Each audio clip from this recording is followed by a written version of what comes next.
right, we're going to get started today. My name is Dr. Peszek. I am a special ed supervisor, and I work at Overlook, Rydell, and Roslyn. And we have Dr. Matthew Harris here. I'm going to let him introduce himself. Hi, everybody. I work in the Office of Teaching and Learning as the Supervisor of Fine Arts. And Dr. P and I are excited to be here with you today and invite you on this experience with us. So it's something that's very meaningful to us, and our work has been over our career and continues to be as we move forward. So it's going to be a nice day together. Mm-hmm. So our topic for today is universal design for learning. Our objectives are we're going to gain a functional framework for understanding and applying the principles of universal design for learning in your classroom practice. And we're going to reflect on your current understanding and practice in order to begin implementation. So this is just a little bit of UDL that we'll be getting into, but the district is committed to continuing more professional development over the next coming years. So our agenda for today, I do want to kind of get some of an idea of background knowledge. So presuming competence, what is it? How do you use it in your classroom?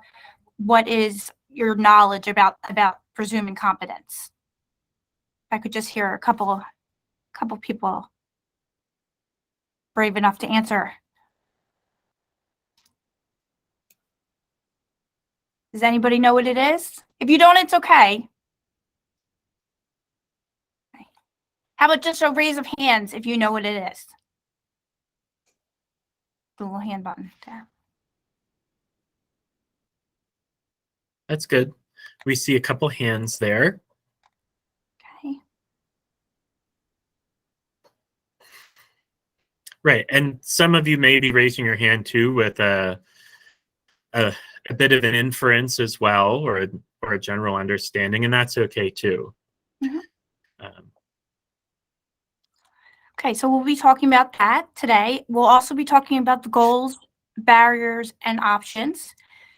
Then we have a myth activity that also centers around what we'll be talking about today. And then we'll finish off today with a reflection that will be asynchronous. So that will be, the reflection we'll go over, but it will be due by the end of this week. And then we'll be giving you feedback on that reflection in the following week. Okay. So this concept of presuming competence, it's a really powerful place to start in our thinking.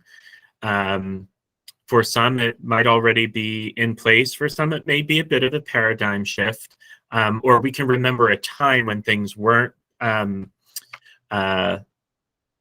quite as they are now. So it's important for us to be clear on this as we move forward in looking at UDL, because it largely rests upon this this approach to thinking. So what we have here is a very brief excerpt from an article.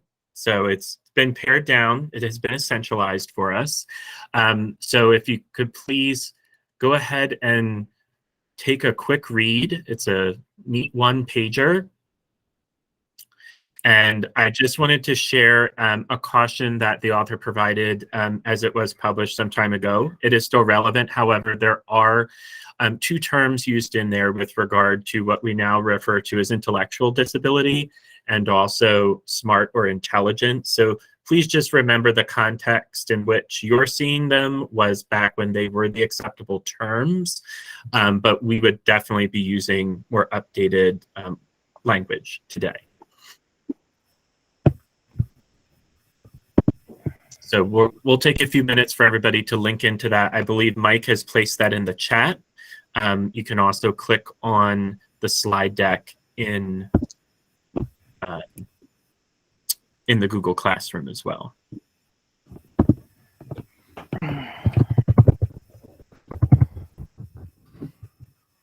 And in case anybody's joining in right now on the slide deck, it's slide 5.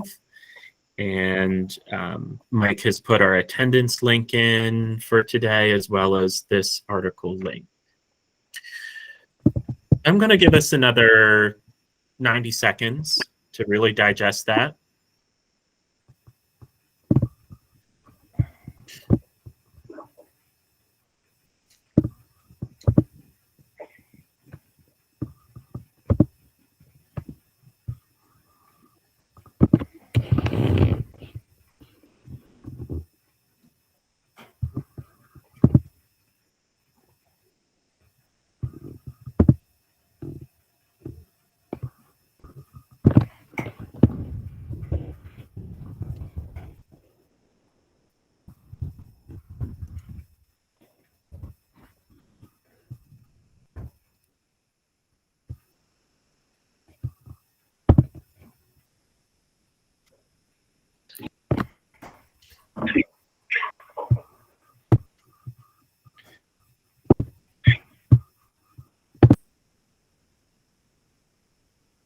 All right, and we're coming up on about 30 seconds.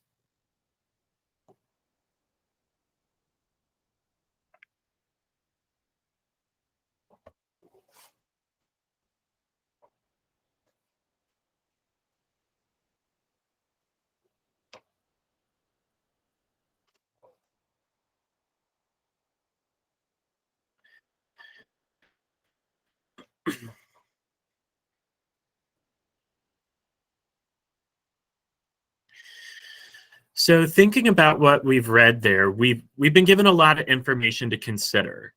So there's information and there's some questions embedded within that excerpt. So what we'd like you to do now is on the following slide, there's a link here to a Google form.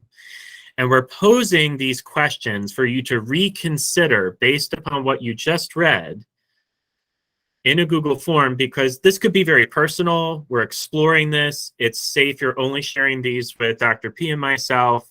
We're not going to ask you to share out unless there's something really notable that you feel moved to share with us. But this is information we would like to see from you to help inform our training and get a better sense of where you're at as we're preparing to provide you feedback next week. So you read the article, and let's have you reconsider those several questions in that Google form. So we'll take another couple of minutes for you to do that as well.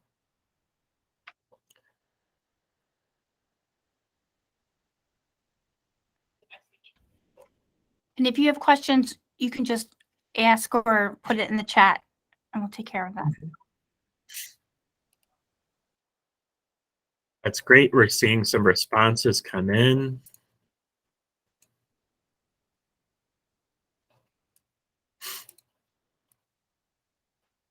A really thoughtful group here.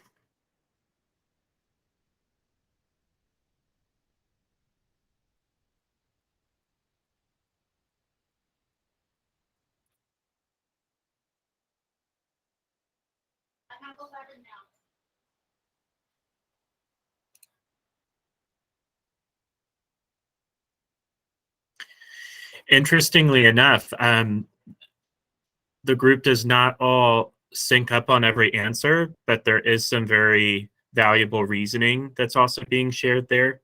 Just some insight. I share that because as you continue forward as a cohort, you might enjoy revisiting these questions with each other from time to time, or as it is in the context of students you're supporting or teams you're on.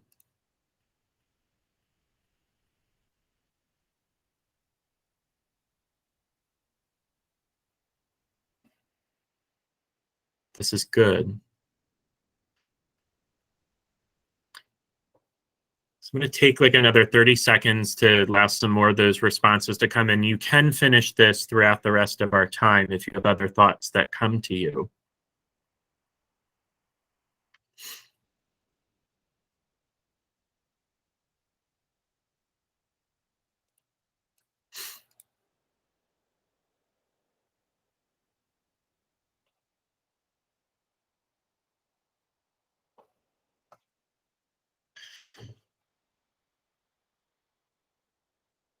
I'm just going to say it. Wow.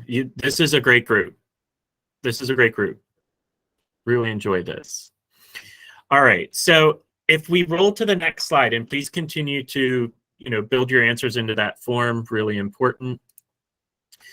The link on this one is now giving us two different scenarios. So you were presented with the information about the case, about Kim.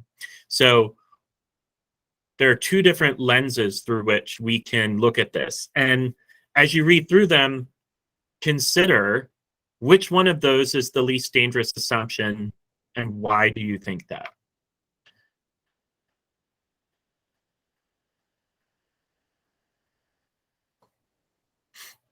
And, maybe if you just want to throw that in the chat, scenario 1, scenario 2, which one of those do you think is the least dangerous assumption to make? And why?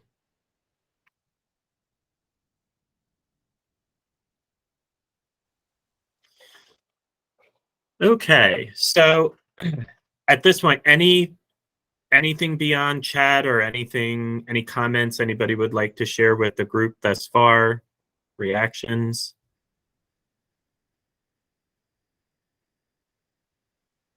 Or questions?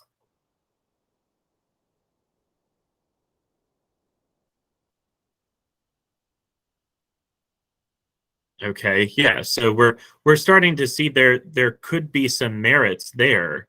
And so I think it'll be helpful to go through the next couple of slides, and that'll help us clarify where that least dangerous assumption really does lie, because it goes back to that paradigm shift. What is it being based off of? So for the sake of illustration, say, we were making decisions early on in Kim's high school career, and the goal for all of our students is life after school.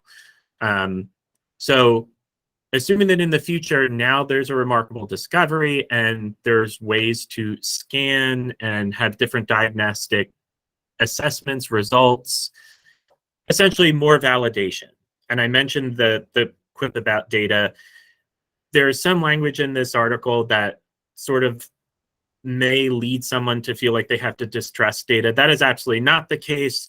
With Dr. Butts present, we wholeheartedly rely on data-driven instruction, good data that is valid and reliable. That is absolutely true. However, we need to be aware of what data is valid and reliable, and what does it support, and what don't we know. We obtain a lot of data about our students, but it's not exhaustive. It's not absolutely, without a shadow of a doubt, 100% all the data there is. We're doing the best we can with what we're able to obtain. But say we have the opportunity to have more data down the road. In scenario 1, if the brain scan shows that all of a sudden we didn't know, because we didn't have the tools to know, that Kim was functioning at a much higher intellectual level, we were essentially underserving her.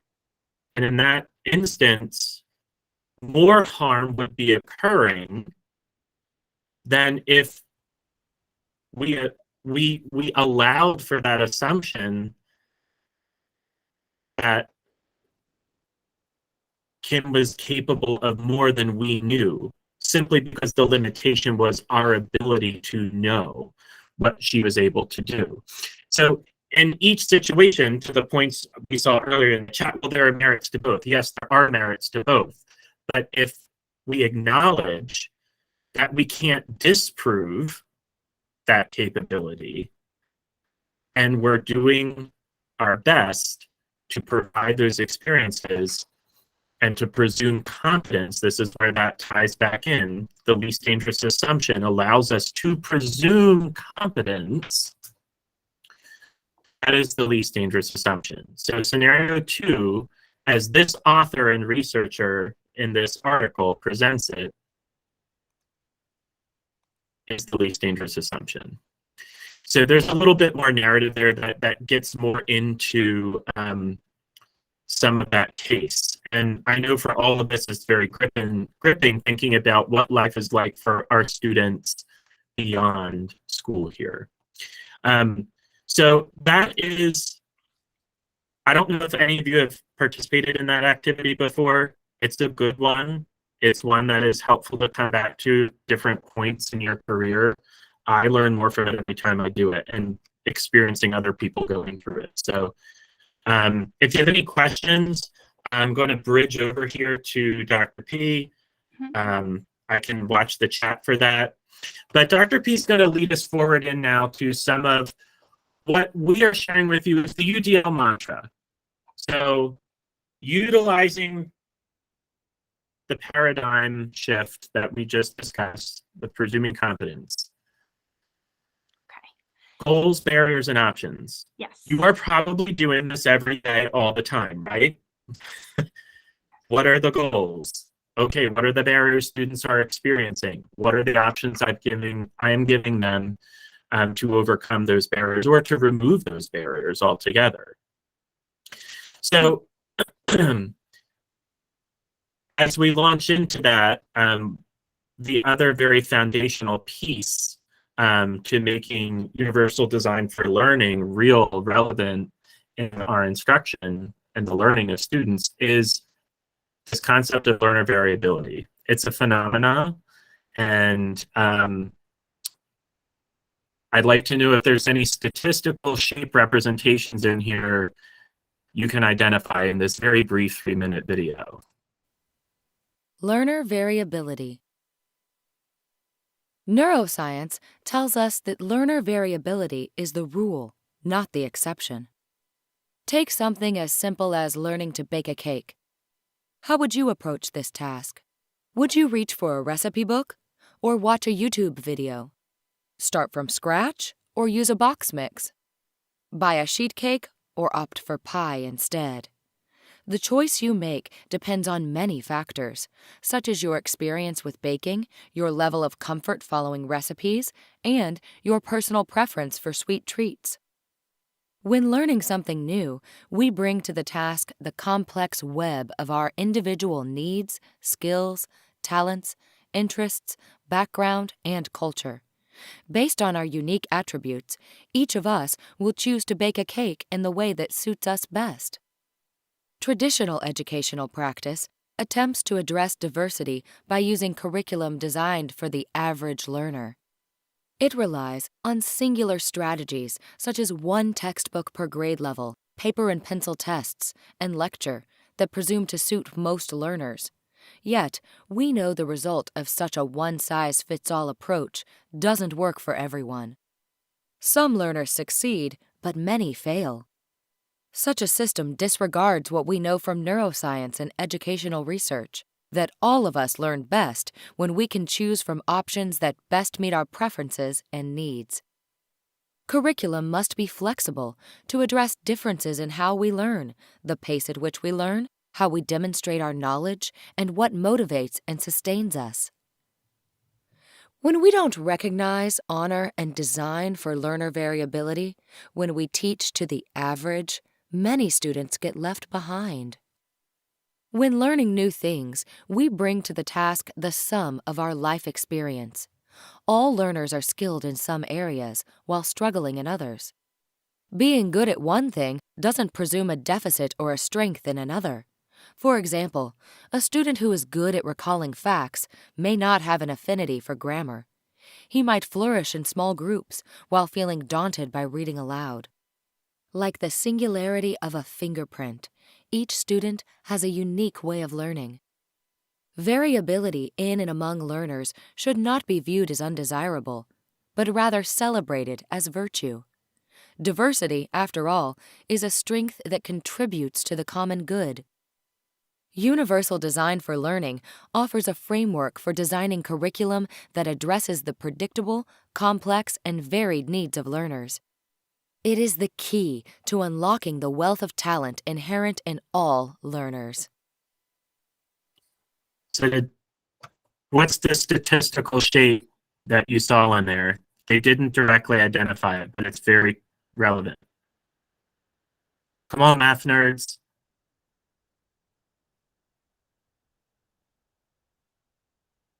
The bell curve? Bell.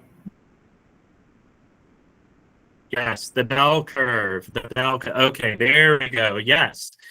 So learner variability is about recognizing the phenomena that there are always, that bell curve always exists. And if we plan for those on the outer edge of that curve, we are automatically benefiting all of the students. So the presuming competence and this foundational construct that learner variability is always in place and it's an asset, super important as we dive into this first mantra piece. So the next part is goals. So you have a goal for each of your lessons. So in this example, it's a basic goal. We all want to get fit, right? But how do we get fit? Are we going to get fit? One way of doing that would be doing sit-ups. But is that going to get you to your ultimate goal of getting fit by just doing sit-ups? Yes or no? I'm just going to shake your head. Yes. No. So you're going to have to mix that in with either some kind of cardio or strength training, or everybody here has a different kind of body type and has different likes in how maybe they just like to walk, or they like to run, or they spin, or Pilates or yoga. I could go down the line with it, but they're all different ways of getting fit. So it's finding out what your body, what your body type is, and then what works for your body in getting fit. And that's with learning. So you're doing a math lesson, and it's, they're doing single digit addition. So you have students that are going to be in your room that already know how to do that. And then the students in the middle that need to be taught that first still. And then you have your lower achieving kids, and how are we going to reach them as well? So you're going to look at the environment. Are there barriers in them? I'm jumping ahead. Okay, I'll stop there. We can go to the next slide, Mike. So you're tight on goals, but flexible on the means. So you have your goals for the lesson, but you're going to be flexible on how you're going to get there. One teacher might do it one way, where it's all hands-on learning, and they're doing stations and moving through that way, or one might be better with paper and pencil. So there's all different ways of getting to our ultimate goal, but it's figuring out the learner variability in your classrooms, and how you're going to achieve that with all the different learning types you have. Okay. Okay, I'm going to let Dr. Harris is very proud of this video, so I'm going to let him present this video. I was hoping Dr. P was going to play this video. So we're just going to start the video. Okay. Belcanto, I think, is just about to take third. Now he's going to go extreme left on Normandy Bridge, goes for a solo, heads towards what normally on soft ground is a favored stand side running rail. Over on the extreme right, though, Naval Crown in the blue, being pursued by Home Run with the white cap on Belcanto there. Normandy Bridge is right under the hedge, near side to us, the green sleeves. He's got the white face there as well. Over the far side, Home Run has caught Naval Crown, where, though, in terms of Miss Normandy Bridge is the near side. Home Run, the far side, Normandy Bridge, nearest to us. Ooh.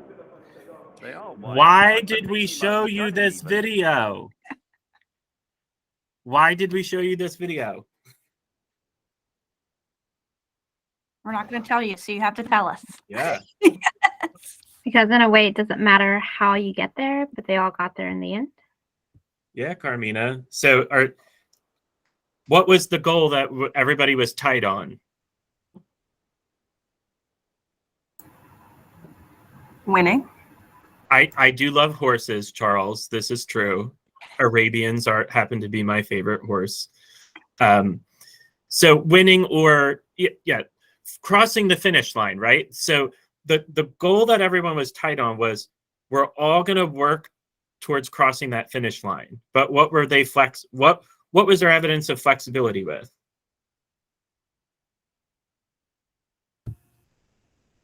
how you got there? Yeah, how they got there. No one was disqualified. No one was discouraged. And the track was not a narrow track either, right? I don't know which racetrack it is, but it looks to me to be a pretty wide lane. So there's a lot of different places we could go with that, but we thought it'd make for a nice brain break too, right? Yeah, so what Dr. P was just sharing, tight on the goals, flexible on the means. It's a neat visual. And then we have more of a secondary ELA example that Dr. P will be able to share with you.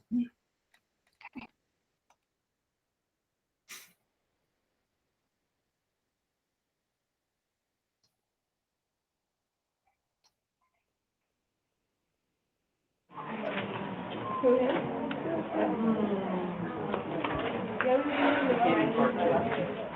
right, so we're going to get started. Dejor, will you read our learning target for us today? I can group ideas together within my body paragraph to best support my thesis. All right, so at this point, we've done a lot of work. When we go into the classroom, usually the first thing that we see for the day is our learning targets. Building off of that. The learning targets aren't really just there. The teachers usually make sure that everyone understands what's going on before they dive into the learning. And what I'd like to just know, what are some things that you're noticing right now? A lot of times the teacher will take time in the beginning of class to break down the learning targets so we know what we're trying to go for, and it gives kind of a purpose. And I'd love for you to have a conversation with the folks in your group about what you remember, and you can actually pull those pieces out. What were some of the things that were included in a body paragraph? It sort of consists of like a more RDF or like a point or a statement. Yeah, and it's more like about the book. Like, There's a lot of peer sharing and talking with the people at your table. And so you can kind of bounce ideas off of the people that you're sitting with to see if they maybe have a better understanding of it than you do. I think once you set them up in the intro paragraph, your body paragraph is where you like give them everything they need to understand. I know personally what the teacher wants me to learn after she's explained the learning target at the beginning of class, but also I've asked any questions and clarifying questions as to what I need to know. When you first get a learning target, a lot of people will kind of be unsure about what that really means, and that's where the self-assessment comes in, like the fist of 5, the sum. So, and actually I think it's really important for the teacher to see that too, to kind of assess for themselves, okay, so where do I really need to address with this group of students? Do they really get it? So thumbs up, thumbs down. If you guys feel like that part is... Are they not really getting it at all? Then the teacher can feel confident they've got this target, they really know what to do, they really know where they're going with it. And then, you know, when there's some students that are kind of this way, they can kind of assess, okay, this student's going to need some more help. And I think that really goes back to the whole topic of what Odyssey is really about, is making sure that all students succeed and that all students are doing well, and that it's no student is falling short while the rest are moving ahead. Awesome. So you remember in the beginning of class when I said when you work on organization there's a bonus?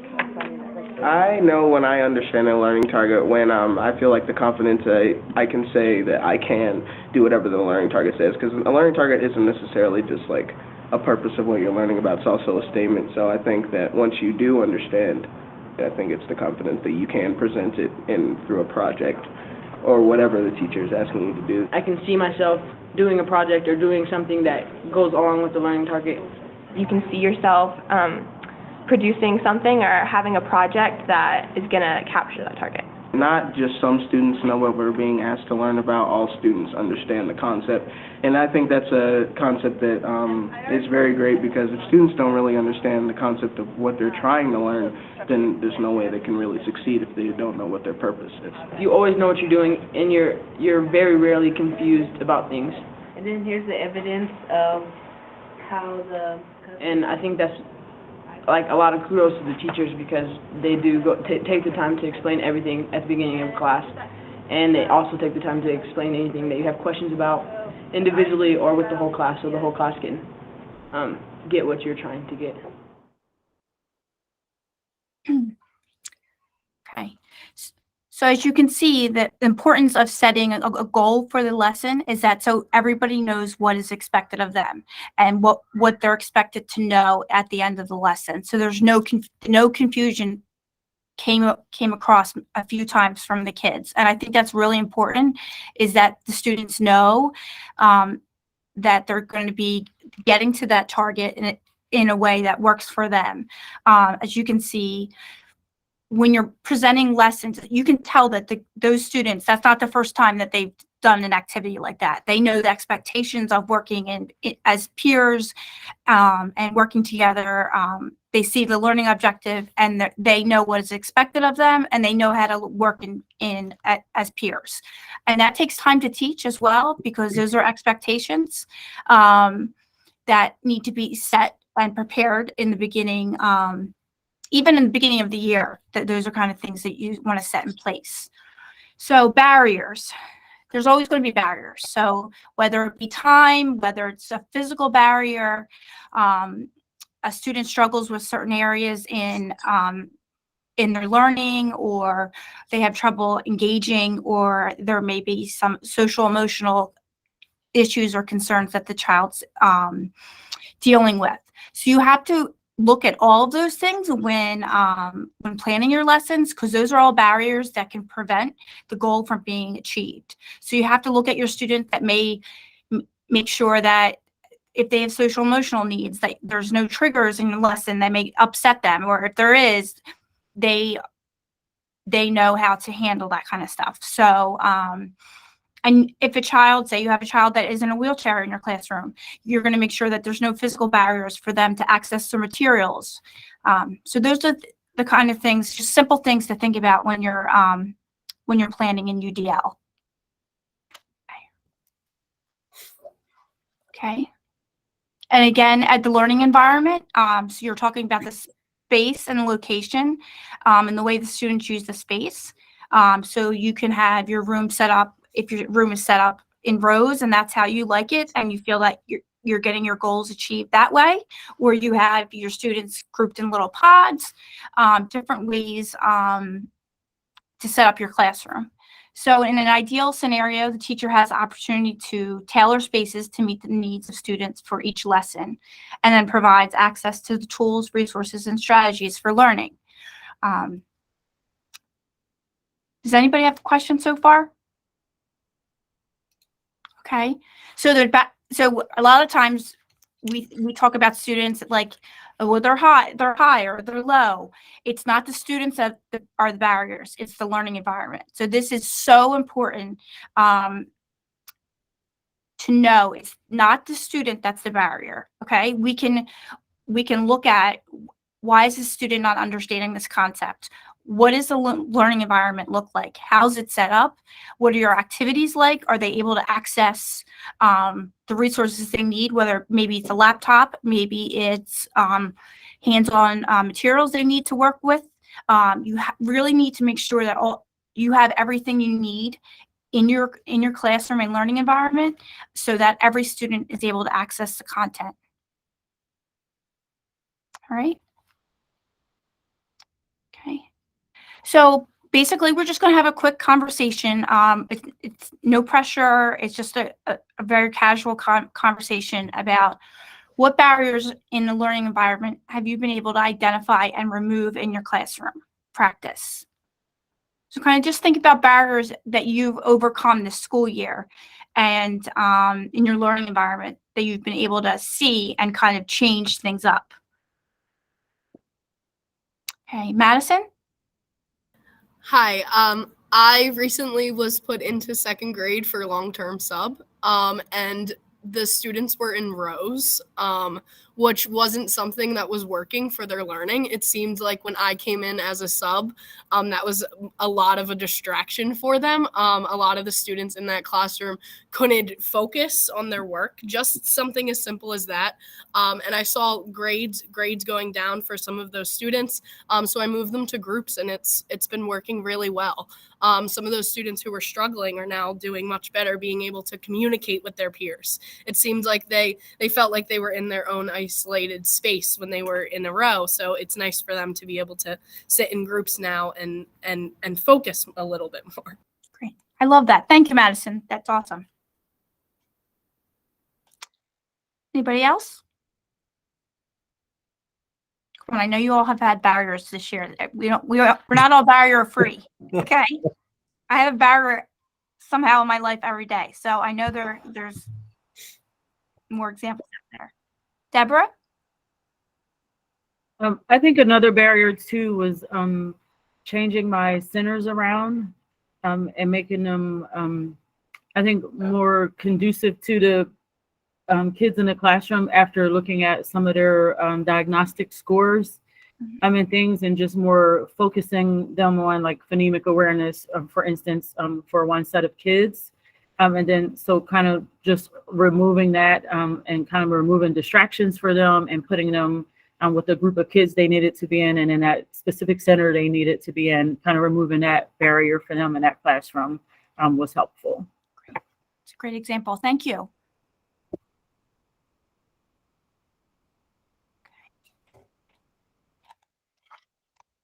Some example. Okay. All right. So universal design for learning. It's a framework to improve and optimize teaching and learning for all people based on scientific insights into how humans learn. So just to give you this is the basic definition for universal design for learning, or UDL, which is what you're going to hear a lot. CAST is a awesome center that they developed universal design for learning and the framework, and there's so many if you go to their website, there's so many resources and information and research if you want to go on there, and it's just a great site if you're interested on how to improve your teaching framework, so that like you're better able to reach your goals, or if you're struggling with something, and just knowing it's not a one size fits all kind of solution. It's going to have to take time brainstorming and kind of trying to figure out the barriers and get them out of the way. And the next slide marries us to the concurrent session occurring down in the boardroom right now, which is our district equity committee meeting. I'm sorry to be missing that, but I'm very happy to share a slide here, because the framework for universal design for learning is very much a well-supported approach to identifying barriers to access, right, and equity, valuing things like who students are and how they live, their culture, that is an asset that helps us bring meaning, that ties in with engagement, representation. I mean, you can start to see just as I start talking, and that's just on a very, initial level too, how supportive this framework really is, not just to content and accessing physical locations and manipulatives, but it has the potential to go far beyond, to really help students, like you heard in the one video example. And that one child, I love his face. He lit up. He was excited and confident, knowing that he knew that was his place to be. He had a purpose. And he even talked about his purpose. I know what I'm supposed to do. And some of the others shared they knew how they were going to get there. So equitable opportunities are able to be supported and increased through this framework. And we can get there through several different ways. It's important to remember, too, that the universality of this also lends itself well to our Tier 1 core instruction for every single subject area. This is not just for, quote, core or core content classes. And on the next slide, and Dr. P and I had to work very hard, because when we were trained in UDL years ago, this is where we all started. We started with the cold hard research through CAST and these guidelines, but we've come a long way. Our colleagues who are full-time consultants who stay up to date on this training and this framework as professional trainers have encouraged us to utilize and embrace this mantra of goals, barriers, and options because that's what we're doing, right? Let's start with the doing, build the momentum, and then we can layer in and deepen our understanding. So Dr. P shared with you about CAST, that website. This image in the slide is a link to the UDL guidelines. It's an incredibly powerful resource. So as you start living that mantra in your practice and discovering more every day, as we all do as educators, you're going to want to notice and pay attention to some pretty specific things. So one is, and you heard it somewhat in the one video, but you'll hear it in the final two, the expert learner. So this is a concept that we want our learners to have, like those students in that ELA class, right? The way they were talking about their learning, they were owning it. They knew what worked for them. Those are characteristics of an expert learner. They're being strategic and goal-oriented.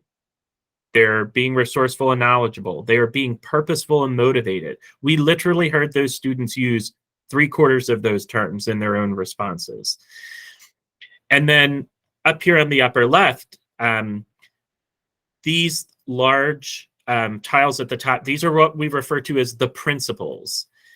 And they were very, very intentionally color-coded all throughout this presentation, from the learner variability video graphics to the previous slide to here.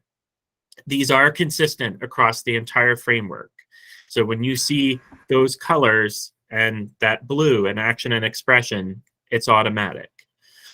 But engagement, representation, and action and expression. UDL framework is one of the, in addition to the science of reading, you know, the current research we have on that, UDL is one of the most research-steeped frameworks that we have in our profession right now. And it's remarkable because CAST invests considerable amounts of resources to continue that research and update it on an ongoing basis.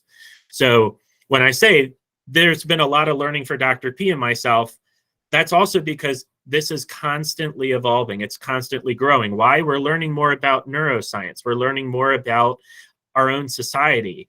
And as we learn more about each other and our students, we're going to learn how to do better as well. So the third box here on the bottom left, each guideline is made up of checkpoints. So these checkpoints help guide some of our doing, our designing, and our doing.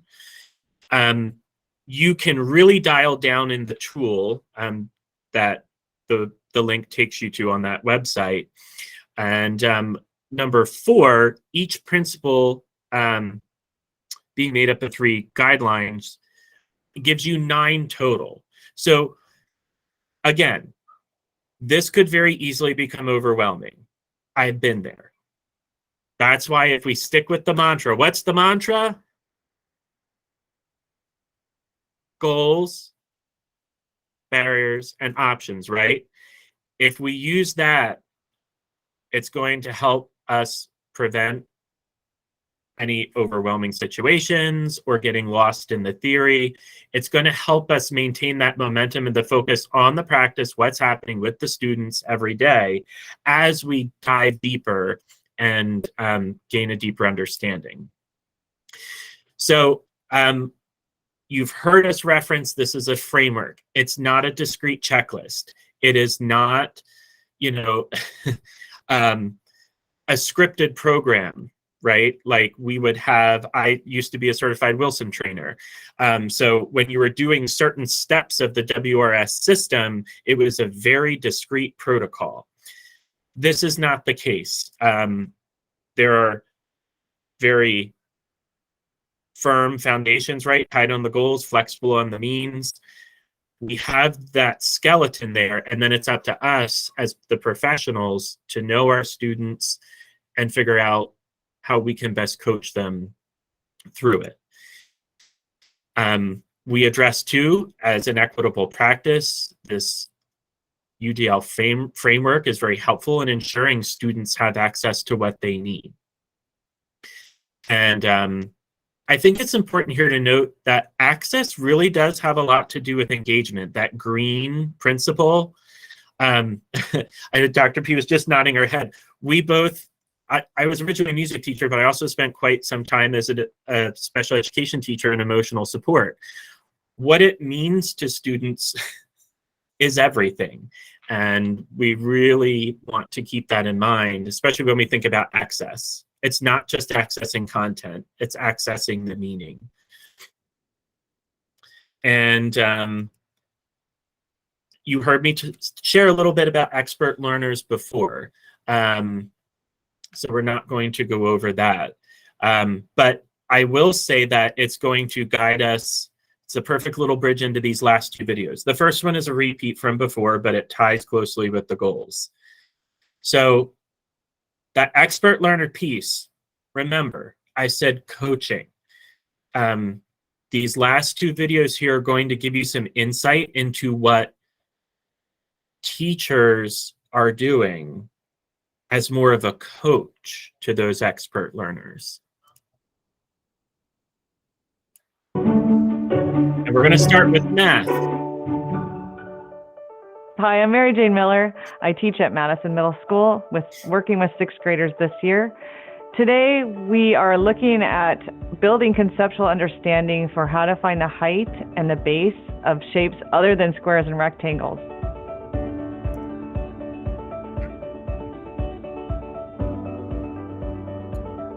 In Mrs. Miller's class, she has many diverse learners. She has students with disabilities, English language learners, and students at varying different levels of math. So what we've done is we've designed her lesson with Universal Design for Learning, UDL strategies, to provide access for all learners in her classroom. In order to set up a classroom to include UDL strategies, number one, focus on engagement. How are you going to recruit interest for your students to connect them to the lesson? Second of all, making sure you're representing the lesson in a variety of ways, so you're accessing all of your students using multimodalities. And then lastly, providing for multiple means of action and expression, so the students are able to explain how they've learned the content in different ways. Mrs. Miller provided multiple means of engagement for her students by first of all setting up a positive classroom culture. At the beginning of the year, we took a lot of time working together, sharing things that were low stakes with our students. This helped really build a solid classroom community where they're not afraid to risk take in my classroom. They are sharing with one another, they're helping each other, they're not afraid to make mistakes in the classroom, and they're not afraid to ask for help. Mrs. Miller provides multiple means of representation by activating prior knowledge in the students. I'm going to build that background knowledge by talking about going to the doctor's office and how does someone measure your height. I'm going to have them look at pictures of people standing in yoga poses in different ways so that they can understand fully what it means to measure the height of something. So she's able to supply that background knowledge for the students that don't have it, so everyone comes into the lesson on the same playing field. In the past, it's been really easy for students to locate the base and the height of a rectangle or a square because it's the side length of that shape. Today, they were having to locate the height by using a manipulative because it's not always the side length. When this runs perpendicular to the base, it's not inside the shape, or on the side of the shape, it's outside of the shape. So by using a manipulative, they can easily locate the height of the shape. I have students draw the shape as well as actually holding the shape and the plumb line in front of them so they can physically see where the height is in their shape. Collaboration was built into the lesson where the students were doing a think, pair, share. They were able to think about the concept, then they shared with their partner, paired together, and then they were able to actually represent the shapes on their paper. Mrs. Miller also provided talk tents, so the students who might not have the vocabulary or the sentences to be able to have a conversation with one another, she supplied that so the students could look on their visuals to know what to say. She also introduced some vocabulary, words like perpendicular, base, height. It has to be what to the base? Perpendicular. Has to be perpendicular to the base. For the students who we noticed that were really struggling with the concepts, instead of having those students draw the actual triangles on their own, we had a scaffold built in so that the triangles were already drawn the different ways with the different bases. So they were able to just identify the height rather than having to move the shapes in different ways and drawing them on their paper. I'm also going to have students work on an exit ticket so that tomorrow I can come back and help any students that didn't quite get it. A UDL is important to incorporate into your teaching strategies because it allows for all students to learn in your classroom.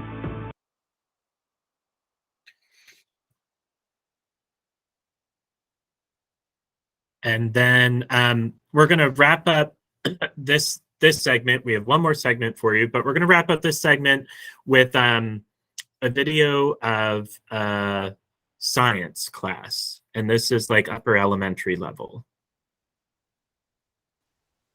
One of the ways that we represent information to kids in different ways is sometimes we find that kids don't take whole group instruction very well.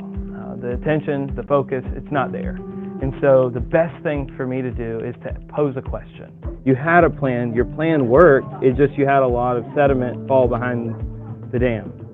Now that you have that information, now that you've broken it, what do you know about that? And then from there, I will have either created resources or opportunities for those kids to have access points or entry points into the learning, whether that's a short video clip that I've recorded that gives them the next step, or whether that's an opportunity for a small group discussion to take place right there in the classroom. It then gives me an opportunity to come in and help them find those access points into where they're going to start their journey, because I really think it's important that they have a clear starting line to their journey. They understand, okay, this is where we're starting and this is the direction we're going. So the way we set up our room, it has centers like that where kids can access resources and materials, and we really think it's important that all kids have access to the different materials that they might need, but also that there are certain places where we do certain types of work. What we find is that some kids are more drawn to certain types of hands-on activities, whereas other kids need spaces that are a little less hands-on and a little bit more minds-on. Maybe that's like a station where they can be at a computer and they can kind of stand and research.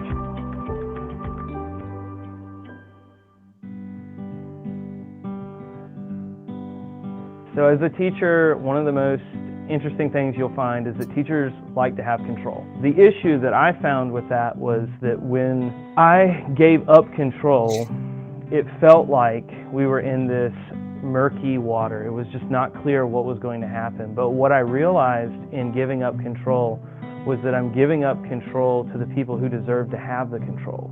And so when I came to the understanding that the students in the room who are responsible for learning the material, who are going to be responsible for taking jobs in our community at some point, they're going to be responsible for being the nurses and the doctors that are going to be helping people change lives as they grow up and become adults. They need to be in control of this, and it doesn't need to be me telling them what they need to do. It needs to be them figuring out how they want to do it. There's nothing wrong with intentionally putting something into place to try to keep the community safe.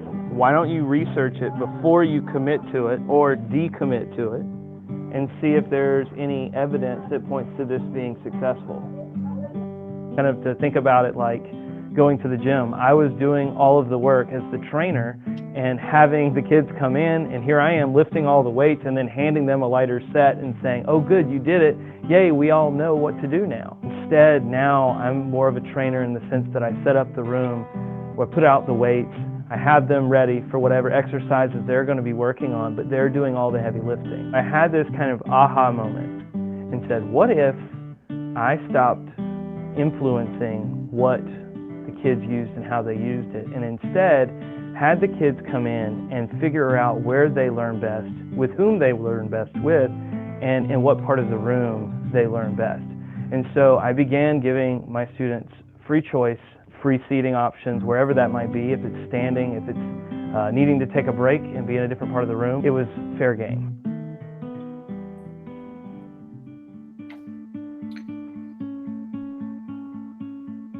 One of the really neat things about watching kids explore their own learnings is to see how kids demonstrate their understanding. And so I've had students create songs to explain a time period, maybe that's the Spanish-American War, and they take specific details and write a song, and then they sing it, or compose it, or record it at home, and then share it with the class.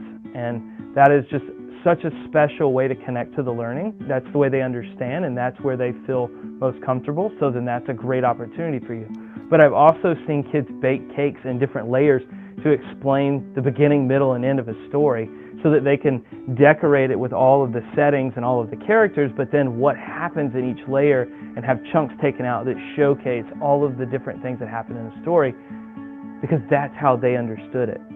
And to me, if I were to just say, oh, let's do a cereal box, and you're just going to do the beginning, middle, and end on the back, and the cover on the front, and on the side you're going to list the characters, I would have lost the opportunity to really see how special their thinking was, and to see how special their creativity was. So eventually, what do you think was going to happen? This was going to fall down, and this probably would have fallen down too. So if that didn't fall, do you think this would have happened as quickly?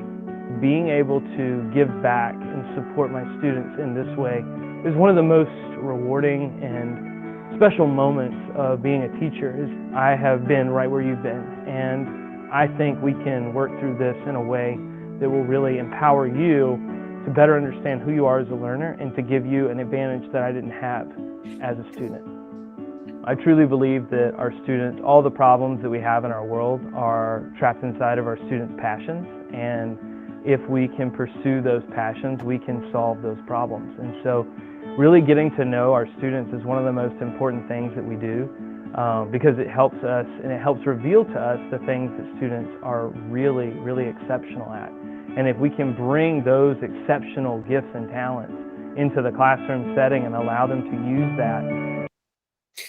And just so you all know, your very own Mike Carroll is literally this teacher. This was this guy in the classroom here at Overlook for how many years, Mike?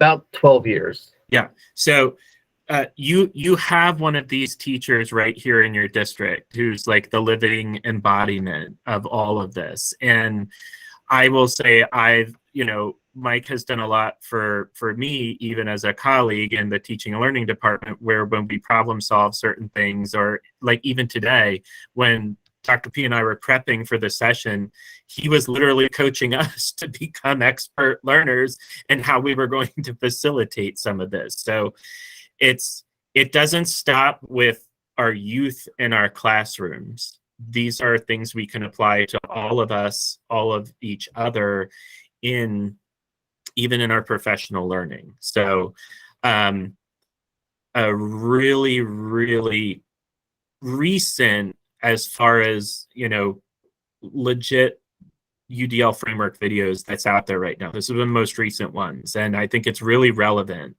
And it's actually almost a 10-minute video. I scrubbed parts off on either end, but it's definitely a treat, And it's something I would suggest saving for the day where, like, man, you had it all together and it just went all different ways except the way you needed it to go. But that we're going to come back, and I know we're all going to get there through this framework. So there's an interesting quote here that was just shared. What's that say?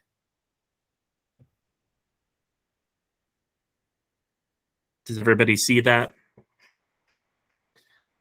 Yeah, I think that's really cogent here to what we were just viewing. So next, Dr. P is going to shake it up. You've heard from us, you've heard from our video sponsors, and now we have a neat activity for you. I think I would learn by now. Okay, so I don't know if it's neat, but it's kind of cool. We're going to use something called a Mentimeter. Okay, so you can use this on your phones. Real quick. There's a code. Hold on one second. So you can go on your phone and use it on Mentimeter.com. and the code, let's see. Okay, Mike, okay, thank you, Mike. Mike put it in the chat. So you can participate in this, and you're gonna rate the myths. Does everybody know what a myth is? I know it sounds like, of course, everybody knows what it is, but do you know what a myth is? Anybody? Okay, so something that everybody kind of believes, but could be false. So you're going to rate the myths. First would be what myth challenged your thinking the most, and then 9th is what myth challenged your thinking the least. Okay. And then if you just go on that website there, if you're using your phone, you can click on the link there, and then the code is underneath. And it's just going to show us some ranking. It's not going to show like your name or anything. It's just going to show us some rankings.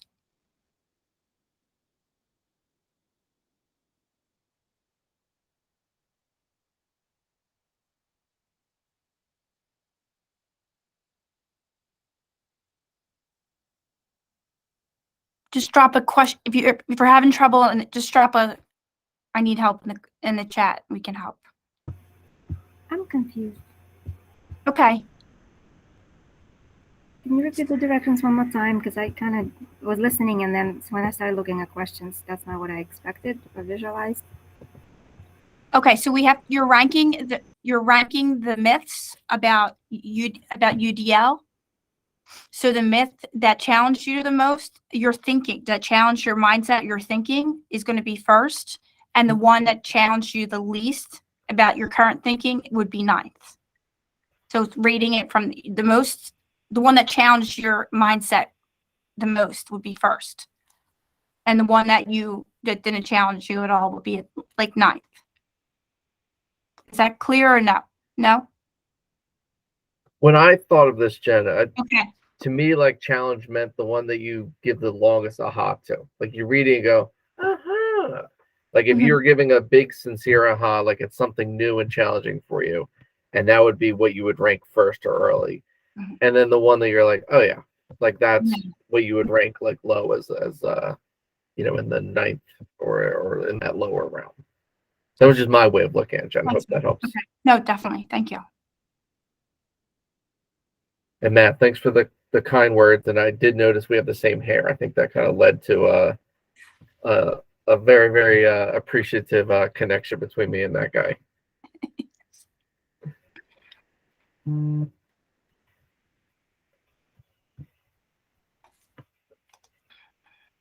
I'm going to stop sharing where you guys work on the Mentimeter because we're going to share the results in a moment.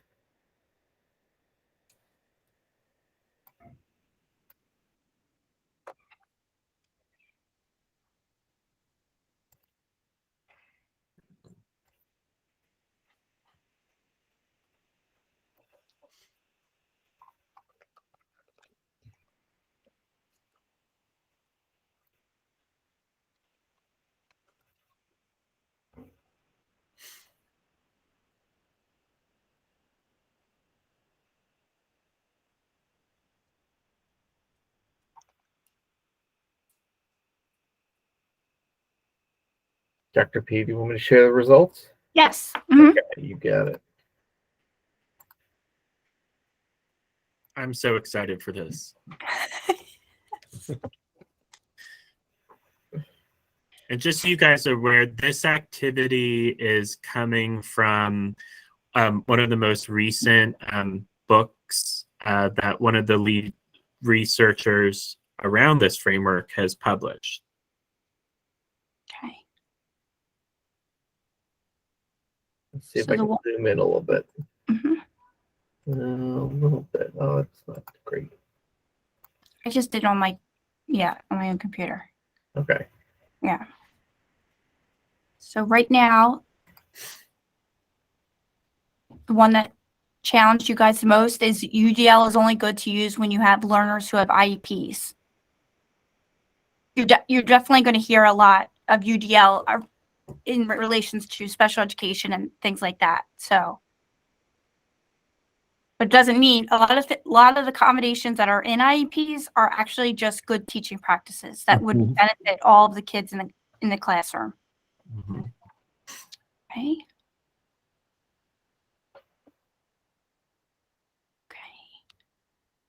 Next one is UDL means there is no need for accommodations. UDL takes too much time. It's just differentiation. It's based on learning styles. To do UDL, you have to use technology. If you purchase a UDL product, then you are doing UDL. So like we said, UDL is not a product or a curriculum, okay? It's a framework for your lesson. UDL is just good teaching. And this means that nothing I currently do is working. So that kind of was like the last one.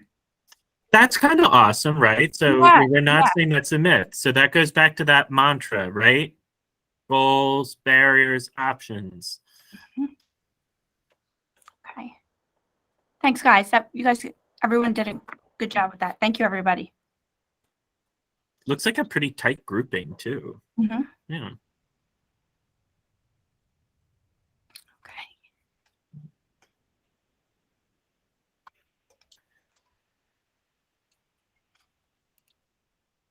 It's a cool website too to use in your classroom. Like it gives you the kids can vote, and then you can do it in a variety of ways. Like